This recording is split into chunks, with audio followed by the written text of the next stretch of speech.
Кайненем намазды окуйт, бирок орус майрамында калтырбайт, майрамдайт. Ошондо эки жүздүүлүк болуп калбайбы?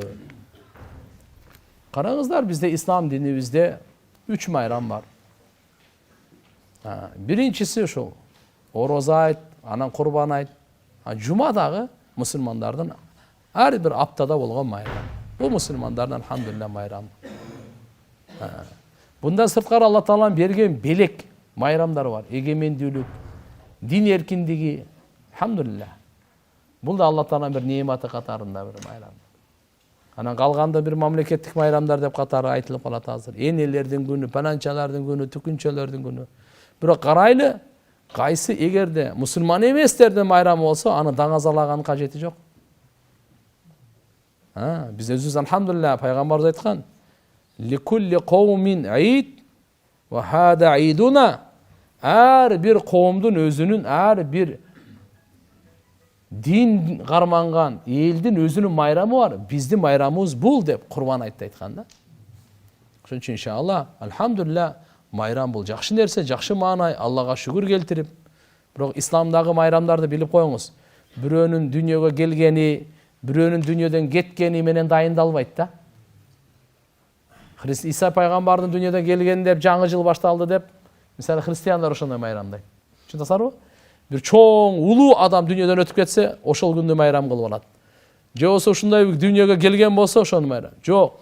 Bizde İslam'da Allah Taalam ушундай mayramды koydu. Kıyamet gününe çeyин келе турган insanlar mayramdasın. Бирок mayramдын алдында ibadat berdi. İbadatка şükür kılıp mayramdasın dedi. Oroza ibadatın berdi mi? Allah'a buyruğu atkardınız. Allah'a elhamdülillah. Emi oroza ayt berdi. Allah'a şükür kılıp mayramdasın.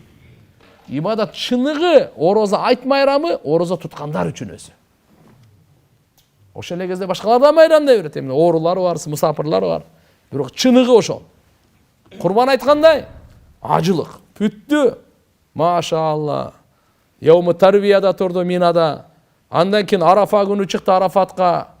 Kança degen dua, zikir, namaz, ibadat Muzdalifaga geldi bardığı. Anan keyin alhamdulillah kurban ayt günü şeytanga taş ırgıttı, kurbançılık çaldı. Çaçını mayramda yer bular. İbadattan keyin koyulgan İslamdagı mayramlar ibadatın natijasında. Oşon üçün ibadat kılыңыз dagı достойный mayramdаңыз. Бул alhamdulillah биздин эмебиз, өзгөчөлүгүбүз. Бирөөнүн келген кеткенине ага карап бизде майрам эмес. Кудай калса бул мунафык болбойт эми, бирок азыркындай кичине акырын түшүндүрүп коюш керек болот. Кудай калса мейли, башкалардын майрамы өзүнүн кубанычы, биз мусулманбыз, өзүбүздүн майрамыбыз бар, өзүбүздүн кубанычыбыз бар. Күйөө Москвада жанына барайын десем ынабайт. Кайненем менен үйдө таарынышып уруша кетебиз. Үйүмө да барып жүндүрүп, бая барып жибербейт. Күйөөм да келбейт. Kaynenem meni paska ura verir. Kүйөөм жок. Кетейин desem bir kızım var. 2 yıl oldu үйлөнгөнгө. Акыркы күндө туугандар мындай bir аял алуу, катын алуу деген кандай desem bir subhanallah bir İslamдын баглыктары жүрөктөн азая баштады да. Алып коюп таштап коюп кетип калат. 2 yıl, 1 yıl жүрөт. Эркек өзүнүн эркектик кумары бар. Ayaldık kumarı var.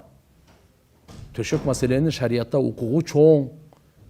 Balalı bolgondan keyin balanın terbiyesi, alardı bagуу, көңүл буруу, ооруп kalganda darıloo, alardın ibadatı, namazı, ahiretin oyloo, çoğun meseleler var da taksir. Bирок мейли эми тиричилик, багыш керек дейт кээ бирлери. Мейли ким жок деп атат. Чогу барып иштегиле, чогу бул жерде иштегиле. Эгерде барып келсеңиз, мейли 4 ай, 6 ай, андан узак сизге каяка береке. Өзүңүз да коркунучта болосуз. Өзгөчө мусулман эмес мына Россияларга, Европага кетип аткандар. Ал жерде жылаңачтын баары жылаңач. Күнөөнүн баары көчөдө. Күнөөнүн океанында жүрөсүз. Кичине ахиретти да ойлоп койлу. Урпакты да ойлоп койлу. Эптеп эле акча табыш эмес да эми. Курсак тойгон жерде эле уктап калып эле. Ушу кантип болсун эми. Ушу жашоо ал. Бир келдиң бу дүйнөгө. Жакшынакай, бактылуу жаша бала чакаң менен. Балдардын алдында алхамдулилlah. Кыргызстанда азыр ачка калган киши жок. Кичине эле өнөрдүн көп өнөрдүн деле кереги жок азырчы. кичине жалкоолуктан эле чыгыш керек, болду. Жашоо мындай болот. Алхамдулилlah баарына жетиштүү. Бундайлар толтура да мындай маселе. Пайгамбарга саллаллаху алейхи вассалам айткандагы атаңдын ысымы менен кабар берет, ал эми эненин ысымын кантип жеткирсек болот.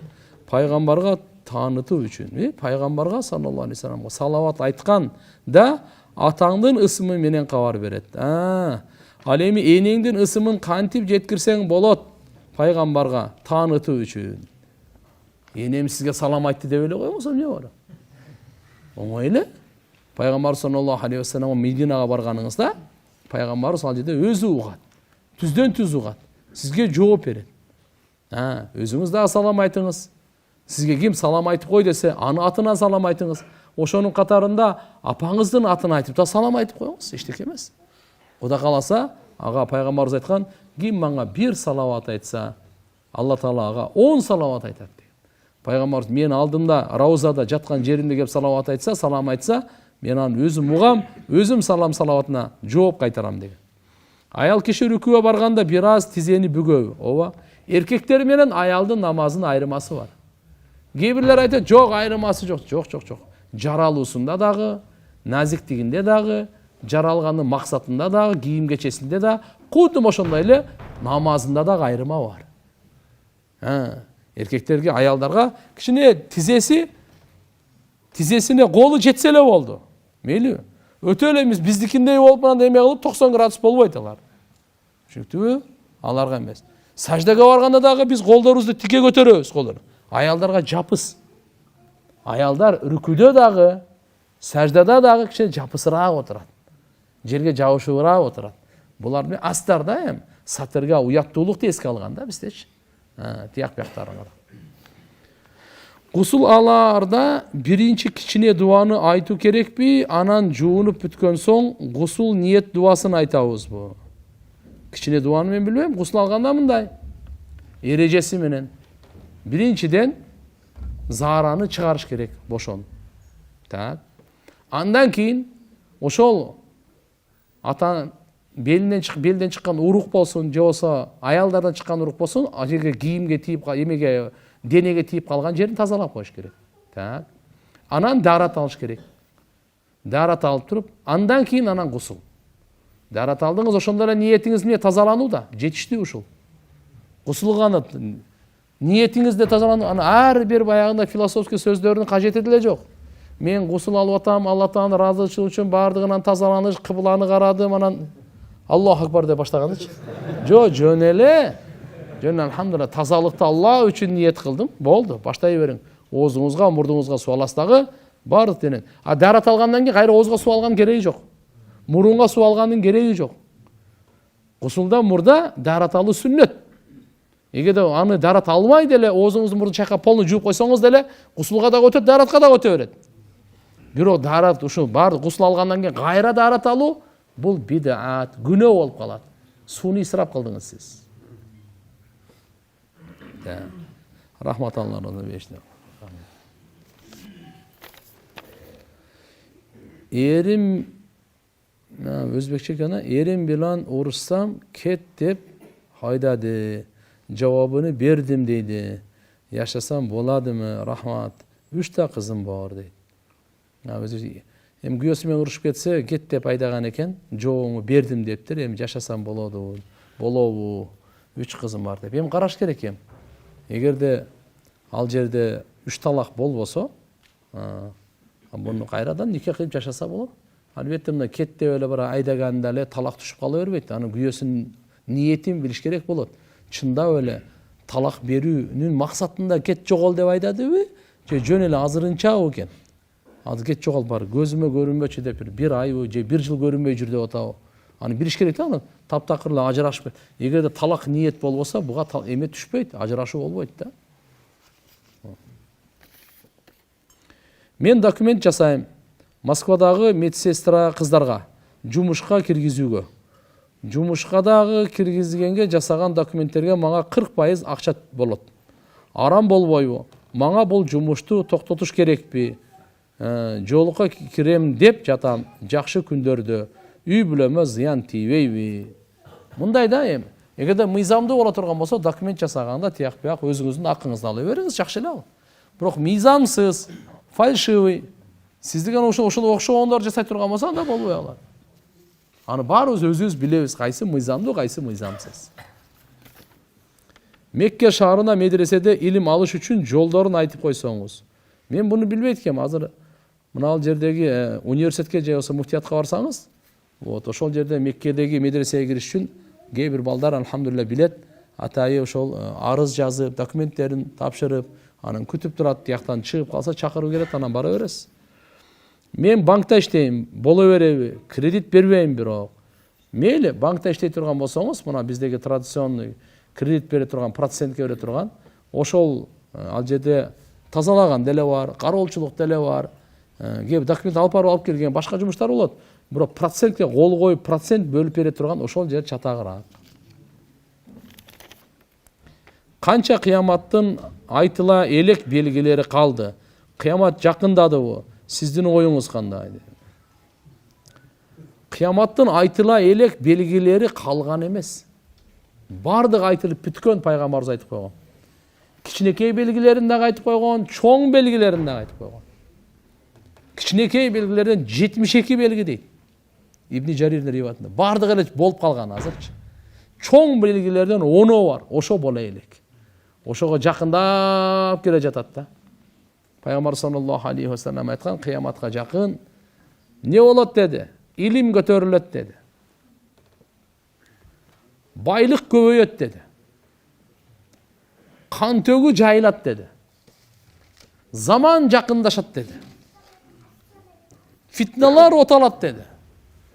Кыяматтын белгилери. Бир эле хадисте ушунча барын айтып койгон. Иншалла тугандар, кыямат азырына заман жакындашат деп атканы мына. Карасаңыз эле, Рамазан өтүп кетти азыр эле, кечели күтүп аткан Рамазан. Жума окуп койду, эртеге эле кайра жума окуп калды, бир күн жума, кечели жума окугандай болдук эле. Айлар жумага, жумалар күнгө, күндөр саатка тең болду эле. Эртең менен кечке чейин бир иш бүтсө бүтөт, бүтпөйт.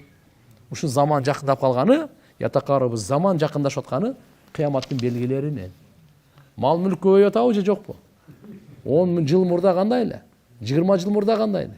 Биз байып кеттик азыр. Барыбыз эле. Өзүңүздү карап көрүңүз, артык оң жак, сол жагыңызга карап көрсөңүз. Мүмкүн мисалы Бишкекте мурда 10 эле бай болсо, азыр 100 бай. Мисалы Бишкекте мурда $1 миллион кармагандардан саны 100 болсо, азыр 1000. Мисалы айтам да. Мындай эле салыштырып көрүңүз. Бишкекте 2 этаж үй салгандардын саны 100 болсо, мисалы айтып атам, азыр 1000. Түшүнөсүзбү? Мурда азыр 10 жыл, 20 жыл мурда мындай курулуштарды, бийик үйлөрдү, этаж үйлөрдү салгандар фирмалардан 2-3 болсо, азыр 20-30. Түшүнүп атасызбы? Бишкекте мурдагы машиненин санын ала турган болсоңуз, бир канча 1000 болсо, анда 10 эсе көп азыр. Эскилер жаңылар ушунча көп. Байлык көбөйдү, бир Кыргызстанда эле эмес, бүткүл дүйнөдө ушундай азыр. Бул кыяматтын жакындаган белгиси. Жолукка кантип келсем болот? Оронуп келем дей, оронгум келет. Алып кете албайм деп корком. Бир нерсе токтотуп турат. Алла разы болсун. Жок, мындай да. Мен бир жол таква болуп, анан кийин жолук салынам деген. Жок. Салына бериңиз, ошо таквалыктын башаты. Кээ бирлер айтат да, жок, мен азыр намаз окуйм. Эмне үчүн? Мен анча-мынча ичип коем, анча-мынча жалган сүйлөп коем, анча-мынча жаман жүрүп коем. Жок. Намазды башлай бериңиз, ошол жаман нерсени таштагаңыз барбы? Ооба, ошону тездетет намаз. Намаз эмне кылат экен? Тездетет, жаман нерселерди таштатканга тездетет намаз. Сизге буда только жардам гана берет. Ошон үчүн жолуктагы ороңуңуз келеби, алып кете албайм деп корккон, бул шайтандан. Эчтеке эмес. Эмне алып кете албайсың? Башка салып койгон нерсе эмне кыйын болот? Көп болсо 100 грамм болор болду. 200 грамм болор. Канча оор жолугу. Ченекчи эрк керек болду. Азан айтылып атабы? Дават жөнүндө айтып коюңузчу. Үйдө өтүлүүчү таалим жөнүндө дагы маалымат берип коюңузчу. Дават эми керемет. Бардык пайгамбарлар кылган. Биз бири-бирибизди жакшы амалга бекемдөөгө Даватсыз мүмкін емес. Бір-бірімізге алхамдулилля шақырып тұрабыз жақсылыққа ошол. Бұл жаман екен деп жамандықтарды қайтарып тұрабыз. Бардық пайғамбарлар қылған. Ошон үчүн бардық баалуулуктарга дават берейли, чакырайлы. Бардық жаман нерседен, ошо элибизге кайсы нерсени биз ыра көрбөйбүз. Жаштарыбыз бузулганын, зынакорго, кумарга, жалганчылык, уурлукка, бөлүнүп жарылганга, ушулардын баардыгын жамандыктан кайтаралы, жакшылыкка чакыра берели. Үйдөгү таалим, алхамдулилля, үйдө таалим өтүп турат. Бала чакага дагы алхамдулилля сабактарды өтүп, бир аз болсо дагы Куран, хадистен, пайгамбарыбыздын сиратынан айтып, дуалар жаттатып турайлы. Аларга аракет. Так, мен абысыным менен көптөн бери сүйлөшпөйбүз. Мен 2-3 жолу WhatsApp'тан жаздым, бирок мага жооп бербейт. Орозо күндөр жакындап, менен да кайра жазсамбы деп ойлонуп калдым дагы, жооп бербей калса эмне болот деп атам. Рахма. Эмне кылайын? Бирөө менен келишпей калсаңыз, жакшылык кыла бериңиз. Тигиден кайтпаса деле, учур келгенде салам айтып коюңуз, дуа кылып коюңуз, колуңуздан келсе жардам берип коюңуз. Өзгөчө туугандар. Азыркындай абысындар, агайынилер, кайын журттар жакшылык кылганды токтотпоңуз. Кээде адам ушундай болуп калат, мен жакшылык кылбасам жооп бербесем эмне кылам мен? Эмне болсоң ошо бол депчи. Жок, сиз жакшылык кылганыңызда ар бир жакшылыгыңызга Алла сооп берет. Даражаңыз көтөрүлөт. Жакшылык кыла бериңиз. Токтотпоңуз.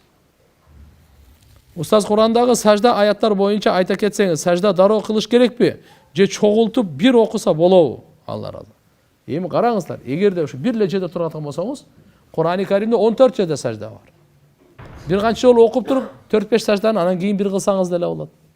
Бирок бул сажда аяты важип тугандар. Куранда ошол жердеги 14 жерде окуп калган болсоңуз, сажда аятын анда китепти жакшынакай коюп, анан кыбланы карап, ал жерде Аллаху акбар деп эле пешенеңизди сажда коесуз, 3 жолу субхана роббиял а'ла, кайра Аллаху акбар деп турасыз, бүттү. Жетүү? Кулак каккандын кереги жок, салам бергендин кереги жок, аттахиятын окуштун кереги жок. Албетте кыбланы караш керек, дарат болуш керек.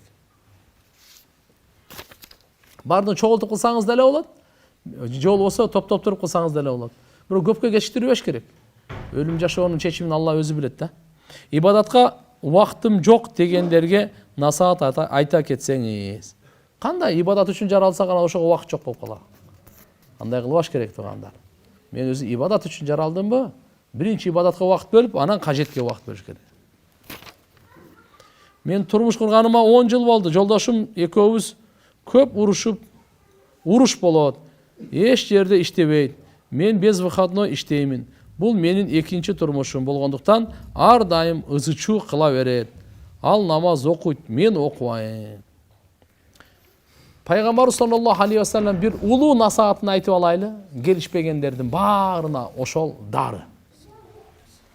Ман аслаха байнаху ва байналлах аслахаллаху байнаху ва байна халқихи.